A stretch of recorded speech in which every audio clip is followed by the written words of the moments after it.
This week on Movie Mayhem Live, Gino goes to NASA to talk to Ryan Gosling. Reviews of First Man. Bad times at the El Royale.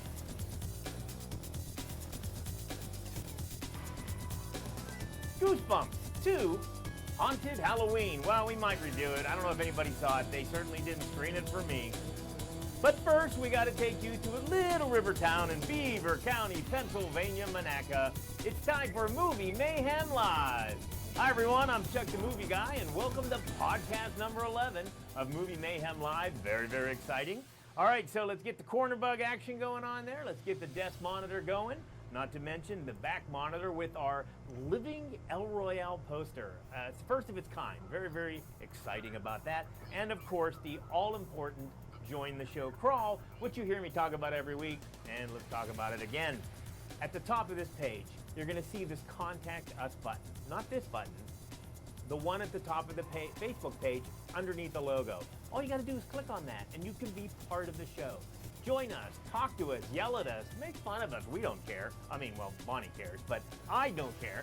So please click on the button and join us. And speaking of Bonnie, it's time you get your passports out because Box Office Bonnie's waiting for us in Toronto, Canada, high atop her penthouse in the CN Tower. Bonnie! Oh, you know, Bonnie, you got to remind me to turn up your volume, otherwise I won't be able to talk to you. Turn up my volume, Chuck. There we got it. How's it going, Bonnie? Everything's great. How are you? How's your week been? It has been going great, Bonnie. Enough of the chit chat. We've got to go to Vegas, and it's not to see Jeff Howard. Luckily, Jeff had to run out of town, and so he got his buddy Derek Sante to go to his the penthouse suite and take care of his 7 cats. Nice. So yeah, we got to go over to the Wynn and take care and check out Derek.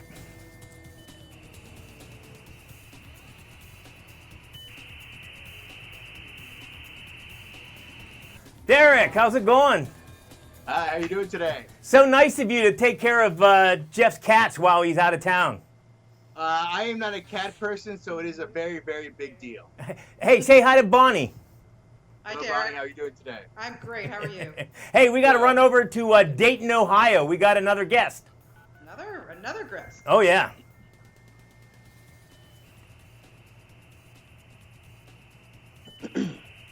He lives in the penthouse, too. Isn't it amazing how everybody lives in the penthouse? Everybody, say hi to Bryan Erdy. Hi, Bryan. Hey, buddy. Hey, Jeff. We just love the comedy here. It's endless. It's over. Hey, we got a busy show here. We got a bunch of movies out. And our first movie, I'm going to turn down the music here, that we're going to talk about is First Man. Now, I believe everybody's seen it, right?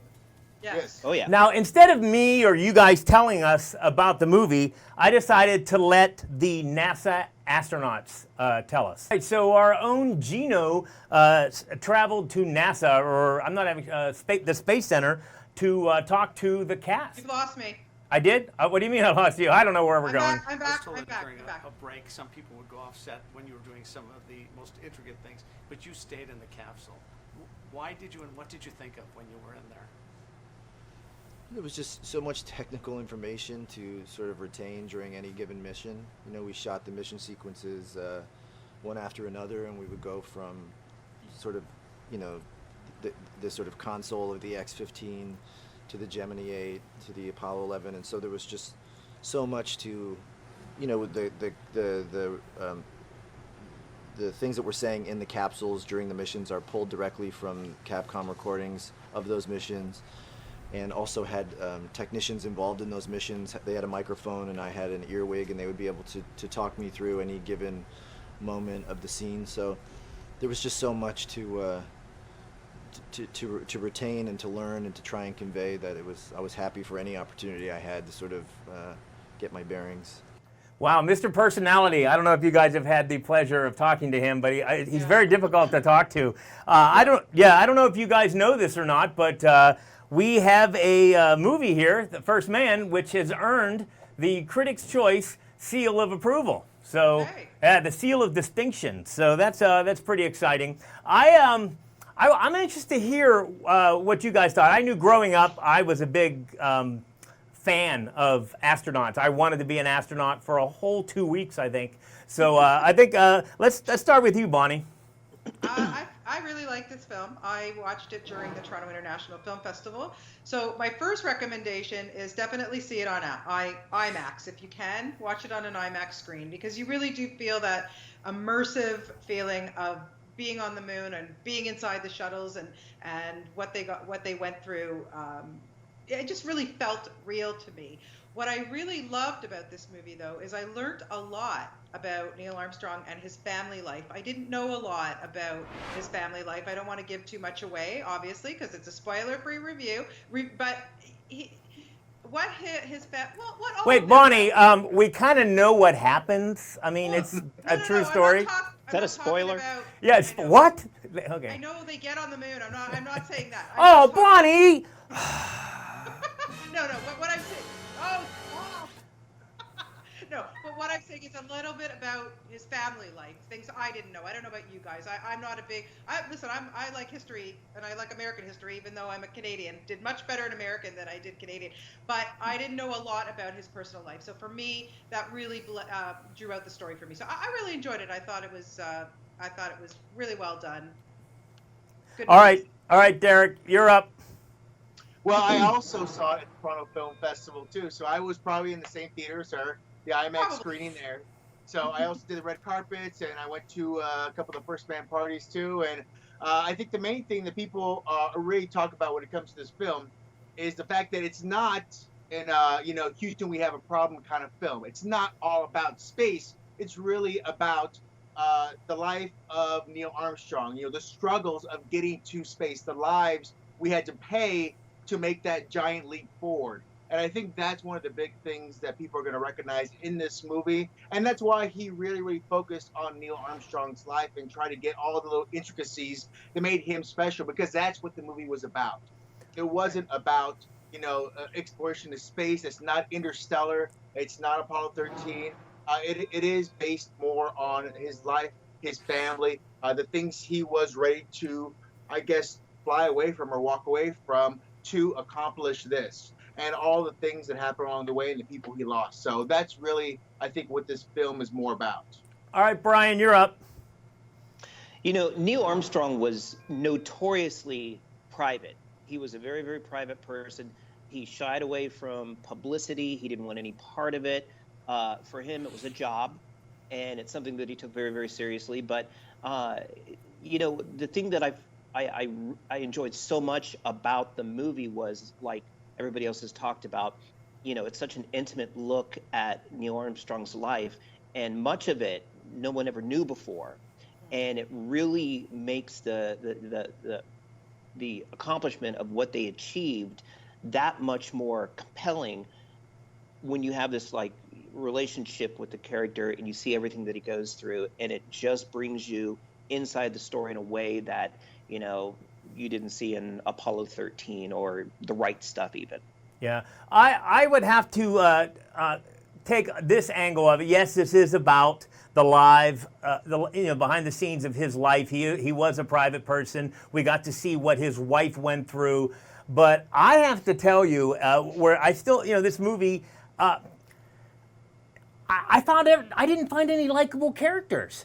I thought he was an a-hole. I thought everybody he traveled with was an a-hole. I thought, could there be less chemistry between a husband and wife? Did they even like each other? I was watching this and I'm like, I'm not rooting for these people at all, because I'm bored stiff with these relationships. Make me care about these people. I was fascinated with, the little things I didn't know, but come on. I mean, just give me a little bit of romance. Show that they actually care about each other, and that she's worried that he's going to die, and he just kind of glares at her, and then giving away the spoiler, when they're in between the scene where they're in the glass and they don't speak, and I'm like, that's kind of how I feel. I'm on the other side of that glass watching this movie. So where I thought the special effects were amazing, the stuff I didn't know fascinated me, and of course the theorist, the conspiracy theorist to me saying, well, where's the whole part about where NASA completely faked the moon landing to stay ahead of the Russians? So nothing really. Okay. So but yeah, I Oh, you got an eye roll. Okay, an eye roll. Exactly. Hey, okay. Don't judge me for my beliefs. So, but anyhow, I was like, man, make me care about this movie. But I did love the space stuff, and I was just amazed that these guys were able to do supposedly what they did with with now time. I mean, there's more computer power in my iPhone than there was in that entire ship. They did everything in their heads and so forth. But that's why I care. I mean, yes, he was a distant, and yes, the relationship was You can hard to say watch it. He was an sometimes. a-hole.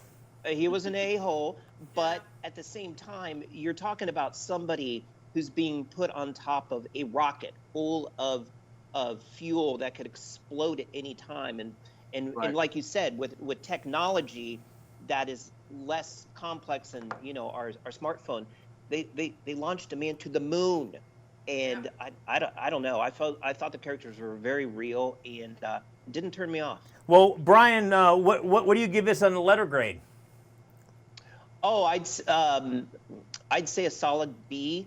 And the music score. I'm a huge movie score fan, and I thought the music was fantastic, and it took it from maybe a B- up to a B+, because I thought the music was fantastic and really got me wrapped up in it. Okay, Derek, tell me what you thought of the movie. No, I agree with a lot of the same points everyone's kind of bringing up. And the word that I would focus on is apprehensive, because that seems to be what every character was and what the movie was. It's not a love story to space or the ideal of it. It is really just the intricacies of how they put everything together, and the intricacies of Neil and his life and the technology and the things they had to go through, which was all amazing, but it's not... Like as you mentioned, there's not that huge connection, which I kind of really wanted as well. I liked a lot of things in there, but at the same time, by the time we got to the end, I wasn't exactly happy that the guy I saw got to be remembered as the one who we, idolize as the man who creates this new venue of outer space to us, this new world. And so I had that issue as well. So all those things together, the music, of course, is great. The cinematography is great. I mean, all the things that we didn't see, that we don't understand, Gosling did some flight school, things like that, so he could kind of get into the same mind as Armstrong. Just to get all the way down to the nitty-gritty to get 100% true was great, but I still felt a little disconnect as well. So altogether, I'm going to say I'm probably more close to like a B- than, it is a good movie. I did enjoy it, but I did find myself wishing just a little bit more. I agree. By the way, solid solid C for me. Yeah, solid C for me. Bonnie, tell me what you thought. Like I said, I did enjoy it, but I agree with all of what you're saying for sure. It's not a perfect movie by any means. I did think Claire Foy did a good job, only because I think, listen, you got to put yourself in their position, and I think that when you're marrying somebody who is going to be an astronaut, you've got to have a very tough exterior. I'm sure that I'm sure they had a good relationship. I don't know. They went through a lot on a personal level, and I'm sure they were dealing with all that too. So I don't know. I thought she was good. I'm a huge Claire Foy fan, and I think she just is a chameleon. She every role that she takes, she is completely different. We're going to see her in the Dragon Tattoo coming up, and it's like, holy crap! Like I can't even believe that. I agree. So, she did a good job. If she was playing a woman who was frustrated with her husband and had no emotional connection whatsoever. Yeah, so and maybe that's what she was trying to portray. I think. It could be. Give me a letter grade, Bonnie. I would be. Anyways, I'm going to give it a B. I am definitely. Oh, so a B for you? Yeah. All right, okay, that's not too bad. That's not too bad, I guess. So we generally like it, I guess, overall. So, all right, now this is going to be interesting because for me, the Bad Times at El Royale is the next movie we're going to be discussing.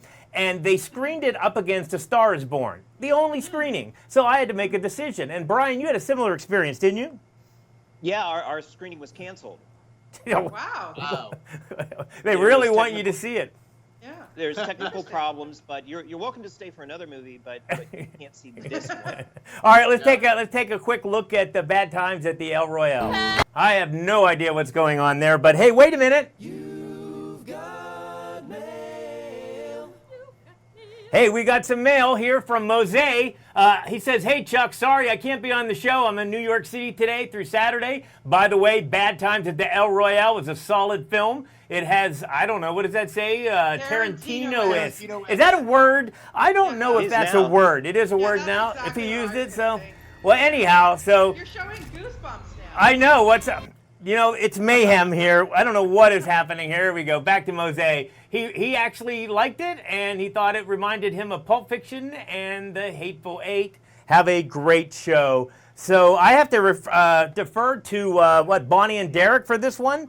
Derek, what's going on? What the heck is this movie about? Well, the thing is, this movie has a sexy feeling to it. It has that Pulp Fiction, Tarantino-esque kind of feel to it, and it has a lot of homages to it altogether. So when you watch it, you'll notice a lot of things that kind of come up that you're like, well, he's stealing from this, he's taking from this. The story itself, I think, is great, but it's all character-based. And that's where it either rises or falls really well. It's because sometimes you have some characters who work, I think, superbly. I think Jeff Bridges was fantastic. I think John Hamm did a good job. I think that there's a lot of people in there, but there was also some people who kind of fell off or had some roles that didn't serve them, or perhaps they were just not cast right. And unfortunately, I have to point to Chris Hemsworth when it comes to that. As much as I wanted to, is he the main star, right? Well, no, he's not. Guy. No, he's not. And that's the thing that we need to kind of get away from. Yeah, Arabiso, I think, is the main star more than anyone, if anyone in there. Her and Jeff Bridges are really the lead in my mind. But Chris Hemsworth is really, he's a Manson-esque kind of like a leader, and he's got his followers, and he's chasing down. I don't want to go too much into the story, but, you know, he's supposed to have this sexy, seductive insanity to him, and I just didn't buy it. I mean, it's nice that all parts of the trailer they can show him shirtless, dancing, and moving his hips. So you're saying Chris Hemsworth was not sexy? Come on, he's Bonnie! Jeans back on. That's all he's doing. That's his sell. Bonnie was. He's saying that he's not. Let's hear it from a woman. Is this man sexy or what? No, he is, but he is, but he's not, because his character is so vile. That's the thing. Oh, okay. I liked seeing him as a bad guy. We don't ever see him as a bad guy. And listen, Thor, like he's Thor. He's awesome. But I liked seeing him take this challenge because everybody always sees him as the sexy, good-looking, but he's just such a vile, awful character in this. For me, it was a kind of a breath of fresh air seeing him like that. So I kind of enjoyed his performance. It was kind of funny. And he's just a creep. Like, he's like a really gross creep in it. Like, ew, you feel like you totally need a shower after seeing his performance in this film. If you would have, I would have totally guessed that this entire movie revolved around him based upon what I've seen on the clips and the way they're promoting this movie. Yeah, of course. That's the sell. Yeah, that's the sell. Well, huge cast. I mean, it's got such a huge cast. Arabiso and Bridges are the lead. And Aviro or something. Yeah. Aviro. Is that her name? I'm sorry. Yeah. She's one of the best leads in this film. He's actually my favorite character in the film. Jeff Bridges is a close second. And there's some fun things that kind of pop up. And this movie is set up, and when they say Tarantino-esque, the reason is because we have acts. We have specific people. It's almost like Mr. Pink, Mr. Blue, Mr. Orange. It's kind of in that kind of vein. And that's why people are pulling from Tarantino. Well, does it stand on its own? Does it stand on its own? I mean, does it feel like a Pulp Fiction ripoff, or does it No, does I it do think its own it's job this is of from being? the director that gave us Cabin in the Woods, which, listen, I'm not a scary movie gal, but I loved Cabin in the Woods. I thought it was great, so I was very excited to see this. So yeah, I think this movie stands on its own, but everybody walks out of it going, that felt a little Quentin Tarantino to me, Yeah. So Gotcha. you feel it. And that's okay. Yeah. No, I'm a 2/3 guy on this. I really love the first two halves, and then some things just kind of fell apart a little bit on Yeah. how things worked out. And so, as much as I wanted to love it as a full movie, I couldn't. And when you cut it up into chapters, it's even easier for me to say I like it up to this point, and that's kind of where you lose me. Yeah. Well, I don't know about you guys, but I have to hear from Bryan to hear if he thinks that what we saw, if in fact Chris is sexy in this movie. Well, From the commercials I've seen, woo. I mean, we can go right to the scene where he's walking in the rain, real sexy like, and I think that's No, it's creepy. It's yeah. creepy. Okay. I guess it's a little Not that creepy. creepy. All right. Well, tell us what do you rate the movie? I'm gonna give it a C. Like it's good. It's not great. I wanted to like it more. I feel there was some missed opportunities. There was some characters that weren't exactly fleshed out. Chris being one of the bigger ones. I really wanted his character to be a little more, a little more bombastic in the sense of who he was or how things were. Because we jumped around so much to get. As you know, there's so many names in this movie. We have so many great names. We have Dakota, we have Jeff Bridges, we have Chris, we have all these people in this film. And the problem is, I feel like they're trying to serve all of them equally, and it didn't work for me in that sense. So I think some people needed a little more, some people needed a little less. So overall, I'm going to give it a C. It's an average. It's a fun time, and 2/3 of it I loved. The last part I'll take. Okay, Yeah. Bonnie. Yeah, I completely agree. I'm going to give it a C plus. I liked it a little bit, probably a little bit more. I like a lot of the performances. I brought it down to a C. I was thinking B when I walked out, but because I hate Dakota Johnson so much, I brought it down to a C plus. I can't stand that woman. I can't even look at her anymore. And I only went to the movie because everybody else was in it. Has her acting improved at all? No. It's the same I thing, honestly, she's just Just put her in. I don't care. I have hopes for Suspiria. I have hopes for Suspiria. I hope so too. Again, I'm debating it as well because she's in that, but there are other people I got to give them their due. But I have to say, I like that Cynthia Erivo. She's a Broadway star. She started in Broadway. She got a Tony Award for The Color Purple. I've seen her on Broadway. She's got a phenomenal voice, which they make very good use of in this film. Yes. She sings a lot, and it works. It's not like just musical interludes. There's a reason. Yeah, okay. Absolutely. And her and Jeff Bridges together are very good. There's stuff that happens between the two of them. You're kind of like you jump, in your seat a little bit. So, yeah, C+. I'm going to stick with my C+. All right, excellent. Now, I bring this up just because, Chuck the Movie Guy loves to vent. There's really no choice. But I am bringing this movie up for a reason. Raise your hand if you saw this movie. Nobody saw this movie. Why aren't they screening these movies for us? This is a major movie. Derek, why do you think they didn't screen this movie for us? What do you think? They don't want us to say anything about it. There's no way they want anything out, because this is something that, and I hate to use Rotten Tomatoes as any kind of gauge for anything, right? But this is something that automatically is going to get a spoiled review. What they're trying to do is get the parents who already had their kids see some of the kids' movies out there and say, what's something that's kind of mid-teen appropriate that I can kind of get my kids to. They'll have fun. They'll feel like they saw a Halloween movie that was scary, but it's not crazy scary. And it's still ways to get their money before the overwhelming public decides that not so much. Yeah, this just irks me to no end because I want to review movies. I want, good or bad, they should let us see these movies, So they didn't show a Scary Movie 5 either, and I wasn't surprised then either. So yeah, but Goosebumps was huge. Goosebumps, the first one was huge. So I don't know. Yeah, but yeah, exactly. So once again, here's what 4 critics are telling you: if they don't screen it for us, or if it's a Thursday night screening, usually rule of thumb, it's not a good movie. So, Yeah. I mean, and this is based upon years and years of experience. So, Right. do we have an agreement here? Oh yeah. Is anybody Yeah, so going to go see this movie at all? No, no. As soon No. as Jack Black's face wasn't big and prominent on the poster of number 2, you pretty much knew where this was going. Yeah. Right. So, all right. Well, I'm going to take that one off there because that was done. And I want to real quick. I want to cover this. This came to me the last minute. We had a movie called The Private Life on Netflix. I don't know. I think Bonnie and I were the only two that saw it. We want to take a real quick look at the movie.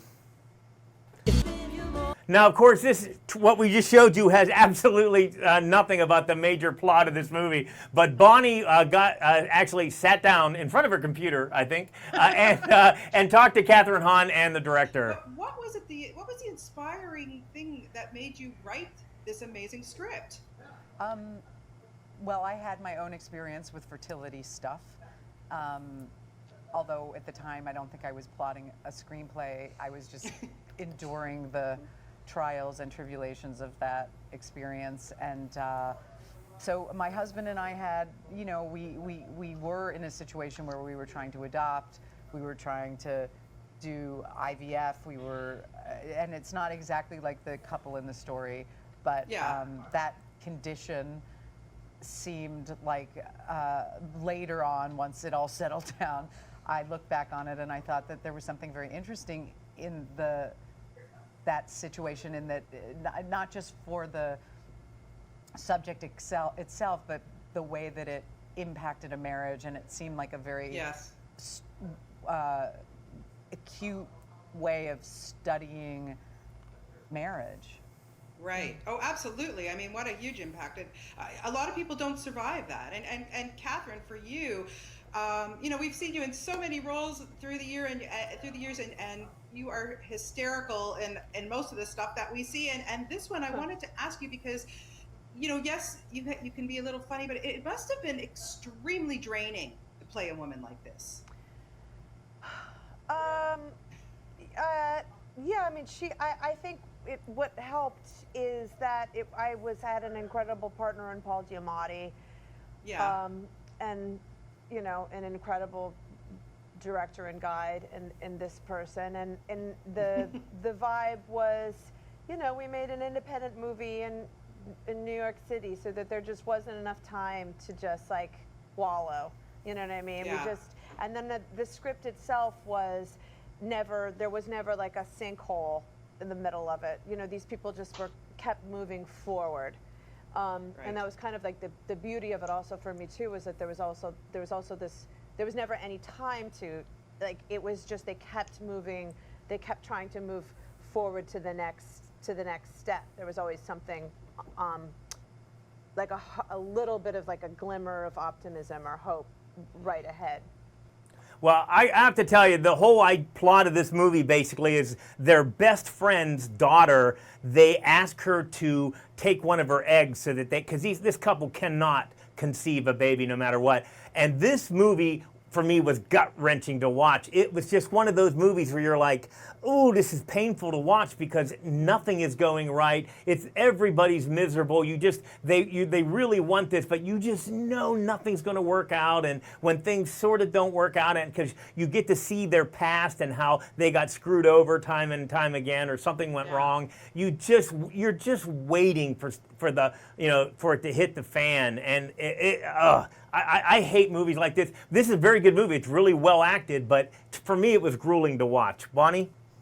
I think Derek saw it too. I was going to say, I actually caught it at Sundance, and I actually talked to the cast at Sundance as well.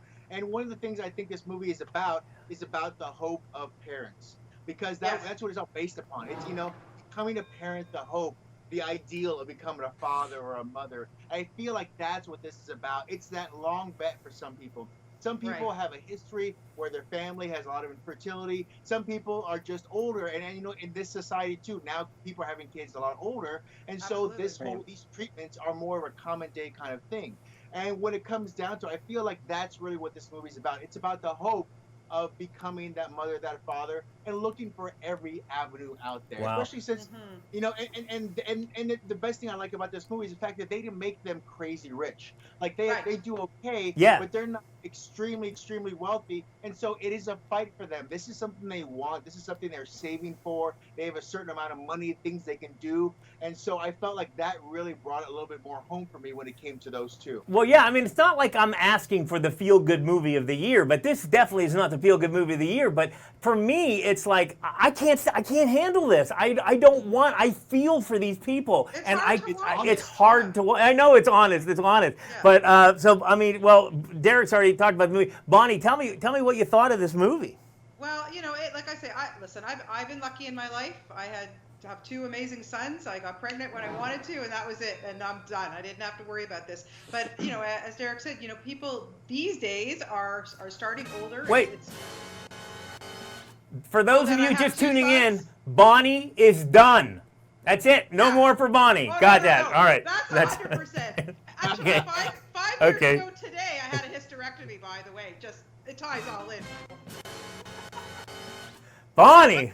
But anyway, Okay. I'm being a bit too personal here. But anyways, I have to say, you're right, Chuck. It was very hard to watch, and especially you know people who will watch this or are watching it on Netflix and are going through this are probably you know will understand the most because if you really want a child and you're going to do this in vitro and all this, it is so expensive, like Yeah. tens of thousands of dollars. And as Derek said, these people were not rich. I mean, they were borrowing from his brother-in-law, sister-in-law, whatever. And it's you know, people will go to the ends. They'll mortgage their homes.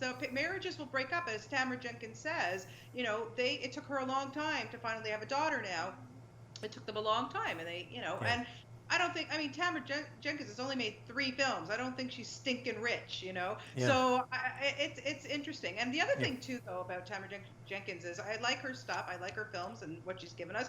But she always gives us the guise that the movie is a comedy, where it's really not. There are some key moments. Yeah, but- and she had some comedians in there, you know. Yeah. Yeah. So, Well, Paul yeah. Giamatti here or there. Yeah. A couple of his awkwardnesses. I think we get a shot of his butt. I mean, there's a What- couple. yeah. That's funny in itself. So there's a couple of things there. Yeah, but- There's nothing funny about that. Derek, what did you think of the movie? I think it's good if you're looking for a real story. It's more Lifetime than it is, let's say, Blockbuster-ish. So just realize that going in. It is indie. It's on Netflix right now, you know, and they're the ones who bought it. So I think overall, I'm probably going to give it, let's say, I'm going to give it a C as well. It's average. It's fun. There's a couple things that could have been a little bit better in it that I really wanted, but it is honest. And if it's something that somebody is going through or they're trying to understand, I think this is more of a blueprint to how people approach that life and go through the process, which is great. But also, it kind of left me a little saddened, a little sorrowful, truthfully. when I'll I say. got to the Yeah. end. Yeah. Bonnie, tell me. Yeah, it's frustrating. It's very, very frustrating, but it also shows their frustrations of everything you know, you lose it. You can't be normal and not lose it after doing all these tests and things and think you're pregnant and you're not. And, you know, so for me, I thought that the performances were very real. There's the young girl, I can't remember her name, she's new up-and-comer. She plays their kind of step-niece. She's not really related to them, but she's the one that they go to We lost Bonnie's video again. Yeah. carry the baby. But I mean, she's very good. Like I say, Molly Shannon is good. So really good performances. So for me, and Catherine Hahn, I mean, and Paul Giamatti, like I said, She's the they felt best. like a real married couple. Like they just clicked, and that was the first time the two of them had ever met. Just you know. Well, what do you? I'm gonna give it a B. I'm gonna give. You're gonna get a B, really? Okay. Yeah, I'm gonna go with Derek, and I'm gonna go C, only because it was so grueling to watch. Nothing about, you know, obviously the performances were a B, but I mean, I spent 2 hours of my life. I think I bit off some nails, and I don't like that. You know, I mean, I know it's real, but you know, anyhow. That's the thing. Once you get towards the end, and I'm not going to spoil the end for it, but for people who have watched it, it's kind of just one of those things where you're just like, huh, okay, Yeah. I get it. Yeah. All right. So that's so. And okay, and the podcast is over, but I got to end with something. I came across something, and you know, I'm sure with some of you guys, I know for me, usually it's an Avengers trailer. If you know that, I'm like, oh my gosh, I can't wait to see that, Whoa, or wait. something. Yeah. But I saw this, and I about flipped my gourd. I freaking love Kurt Russell, and I just can't wait. I don't know how you guys feel about what you just saw, but it just looks like it's not taking itself seriously, and that they're just letting Kurt Russell play. Oh, Go nuts. Sure. Yeah, I so honestly thought you were going to show love me it. M. Night Shyamalan this Glass, too. trailer. That's a Glass. That I'm looking forward to. I'm a huge Kurt Russell fan, so when I saw that, I'm like, oh my gosh, this is the greatest. Netflix. I'm a Miracle on 34th Street kind of guy. This feels like they took Santa and then they mixed it with, remember the Travolta movie Michael where the angel came down? Yeah, and Right, right. Angels were. Yeah. I'm like, come on. Yeah, Like, oh no. a little sacred a little bit. I've watched the trailer like 4 times and I've laughed as hard every time. I didn't like the elves at the end, but I'm gonna. They lost me with the Yeah, CG. but I'm going to give it the benefit of the doubt. All right, it's plug time. Bonnie, I know we can see that entire interview with Catherine Hahn and the director at Smart Entertainment Group, but give yourself a plug. Yeah, smartentertainmentgroup.com, my YouTube channel. I'm on Instagram, Facebook, Twitter, all that, and I'm also every Thursday at 4 o'clock on Sirius XM. You can catch me on channel 167. Derek, plug yourself. All right, well, you found me on Regal Cinemas. You found me on iHeartMedia as well as a couple other places. But a whole new slew of stuff from Comic-Con as well as Toronto Film Festival. It's all coming to my YouTube channel. So go to youtube.com/Derek Sante, DEREK, and then or /Film Critic on Facebook. Both are going to have a lot of new content soon. Bryan. Find me Movie Planet on Facebook this week. You can check out my interview with Ryan Gosling and Damien Chazelle. Thud. Did everybody hear that name? I should have a big. That's the closest I have to a big name drop thud. So, but anyhow, thank you guys so much for being on the show. Thank you. Everybody, major round of applause here. And why is not my applause button has stopped working because everything that can go wrong will go wrong. There we go. Yeah, Thanks everybody. nice. So, all right, everybody. We'll see you next time.